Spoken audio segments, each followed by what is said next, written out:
छत्तीसगढ़ राजभाषा आयोग के पहले चेयरमैन पद्मश्री पंडित श्यामलाल चतुर्वेदी का निधन शुक्रवार की सुबह हो गया, जिसके बाद से पूरे प्रदेश में शोक की लहर उठ गई है और सभी प्रदेश सहित देश को दिए गए उनके योगदान को याद कर रहे हैं। पत्रकार और शिक्षा के क्षेत्र में छत्तीसगढ़ को पूरे देश में गौरवान्वित करने वाले छत्तीसगढ़ राजभाषा आयोग के पहले चेयरमैन पद्मश्री पंडित श्यामलाल चतुर्वेदी अब हमारे बीच नहीं रहे।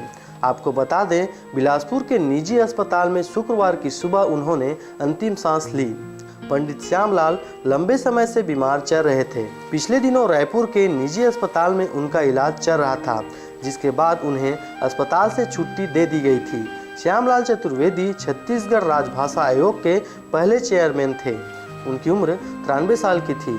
श्यामलाल चतुर्वेदी का जन्म 1926 में छत्तीसगढ़ के बिलासपुर जिले के कोटमी गांव में हुआ था। पिछले साल ही उन्हें उत्कृष्ट नागरिक सम्मान पद्मश्री से नवाजा गया था। बिलासपुर के श्यामलाल चतुर्वेदी को साहित्य, शिक्षा व पत्रकारिता में उल्लेखनीय योगदान के लिए पद्मश्री दिया गया था। अपने वक्त में वे रायपुर बिलासपुर करीब 114 किलोमीटर साइकिल से आया जाया करते थे। यह उनकी सादगी थी।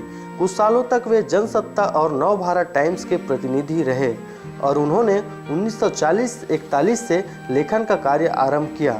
लेखन की शुरुआत उन्होंने हिंदी में की, लेकिन विप्र की प्रेरणा से छत्तीसगढ़ी में लेखन करने लगे।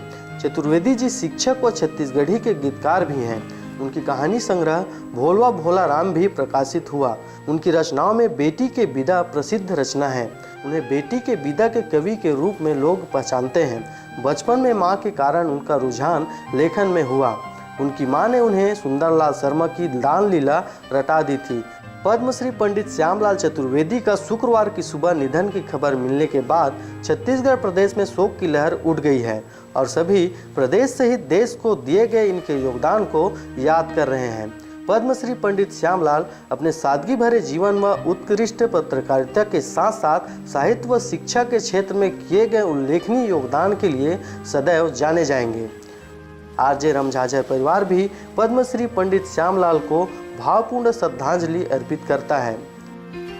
Bureau report, RJ रमझाझर।